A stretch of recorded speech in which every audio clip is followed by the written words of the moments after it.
Сәлеметсіздер достар, қыздар, міне осындай эксклюзивный жеке өзімнің ойыммен ойлап табылған өте қарапайым түрде дайындалатын қарапайым заттардан қосыла отыра осындай шайға тәтті, нарлы, сочный, осындай сладости дайындап көргілеріңіз келсе, менімен бірге болыңыздар және видеоны соңына дейін қараңыздар. Деталін жіберіп алмас үшін, міне қараңыздар, осындай нарлы сладости дайындап көргісі келген қыз-келіншектер болса, міндетті түрде видеомды соңына дейін қарап, пікір білдіріп, лайк баса отырыңыздар. Және маған кім тіркелген жоқ, каналыма тіркеліңіздер, себебі алдыда әлі өте керемет эксклюзивный рецепттер болады.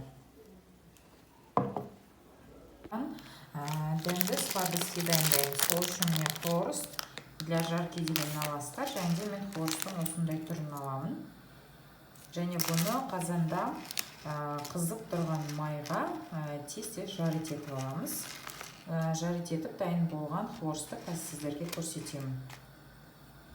Ең алдымен хворостты майдың қызған-қызбағанын білу үшін міне хворостты осылай майға біреуін ғана салып көреміз және де оны бақылаймыз.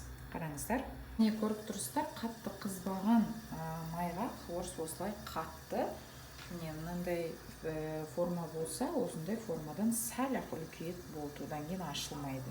Қатты қызған майға салсаңыздар, бірден формасын ашады. Қараңыздар, қызбаған майға хворост әлі жүр қарайып жатыр. Енді қараңыздар, міне біреуін салып, сізге қызған майда хворост қалай көтерілетінін көрсеткелі тұрмын.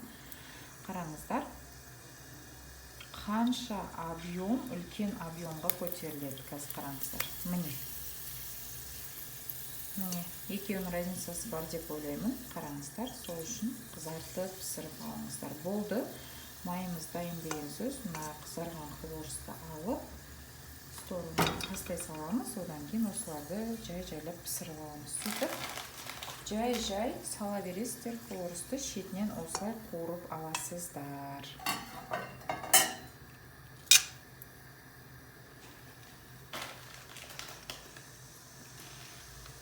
Бір дегенде көп мөлшерде салудың да қажеті жоқ. Көріп тұрсыздар, міне осындай дыбыста осылай шашырап, қызарып түсуі тиіс. Міне осылай иристерді рахатовский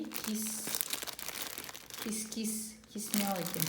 Осындай иристерді алып аласыздар және пакетінен ашып, міне осындай бір ыдысқа салып, астын жай отқа қойып, иристі ертеміз.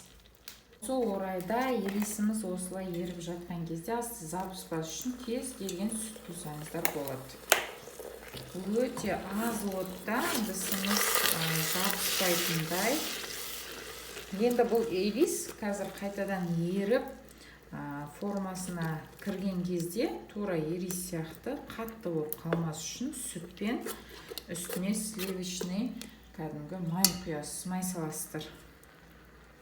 Енді өздеріңіз білесіздер, себебі суығанын күтеміз. Қараңыздар, біркелкі қойып қоямыз, бір 10-15 минутқа. Енді қараңыздар, кеше міне еріген ирисіміз және де кеше ерітіп дайындап алған карамель, яғни алма конфет, қораз конфет кім жеп көрген, сондай конфетте қатты міне мынандай не қылдым, күйдіріп істедім, себебі бұның да бір өзінше ерекше дәмі бар. Міне карамель дайын. Негізі карамель қанттан жасалғаннан ириске қарағанда карамельдің түрі болады, молочный карамель, шоколадный карамель деп. Сонда кішкене күйдіріп жасағандағы мен шоколадный карамель. Ішіне казахстанский шоколад қосылған. Маленький плиточный болады ғой, маленький, самый маленький казахстанский шоколад. Сол қосылған, міне қараңыздар. Енді осылай сәл суыған иристің үстіне міне өте әдемі сочетание болады. Міне қараңыздар.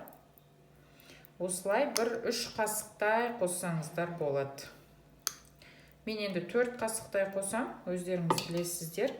Екеуінің араласып біркелкі масса шығару үшін. Енді қараңыздар, Өте осылай біркелкі араластырамыз. Тез, себебі бұл ирис әлі суып үлгерген жоқ. Осылай жылы күйінші қосамыз.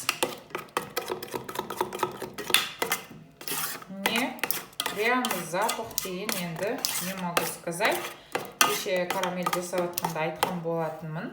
Міне молочный карамельдің түсі осылай болады. Ал енді шоколадный карамельдің түсі осындай қоңырқай болады. Ириспен араластырам. Себебі ирistің дәмі де жақсы. Молочный карамель мен шоколадный карамель екеуін араластырып, бірыңғай карамельден жасасаңыздар да болады. Және де қараңыздар, міне осындай керемет.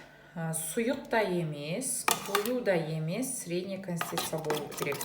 Ал қою қылып жасаймын десеңіздер, онда шоколадный карамельден біраз қоссаңыздар болады, көптеу қылып.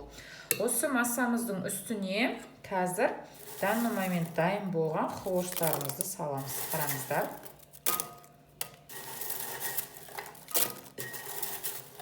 Хворс салсаңыздар болады. Болмаса өздеріңіздің қалауларыңыз бойынша балалардың кукурузасы бар ғой. Сол кукурузаны салсаңыздар да болады. Енді осынша мөлшерге мен бірақ салам. Хворсымыз дайын. Балаларға өте әдемі десерт. Және де үйге де қонақ келген кезде необычный вкуспен. Неге ыстықтай салдым? Себебі мына хворсты сындырып тастамас үшін. Негізі желательно бұны қасықпен емес, қолмен араластырсаңыздар, сол кезде мына хворстарыңыз сынбайды. Енді бұл қатты ыстық емес, прям кішкене жаңа 10 минуттай суыттық ирисімізді.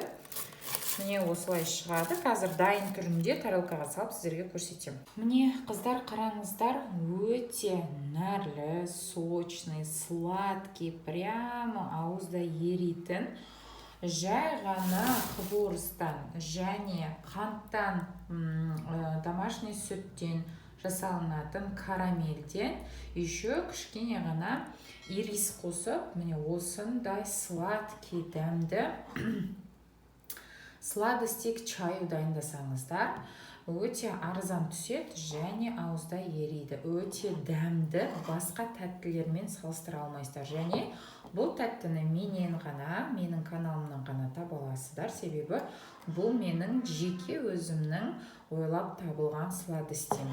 Осылайнан әдемі ыдыстарыңызға биік түрде осылай салып, қонақтарыңызға да және үйдегі балаларға да сладкий ретінде, өздеріңіз де чайға тәтті ретінде күн ара дайындап отырсаңыздар, өте керемет шығады.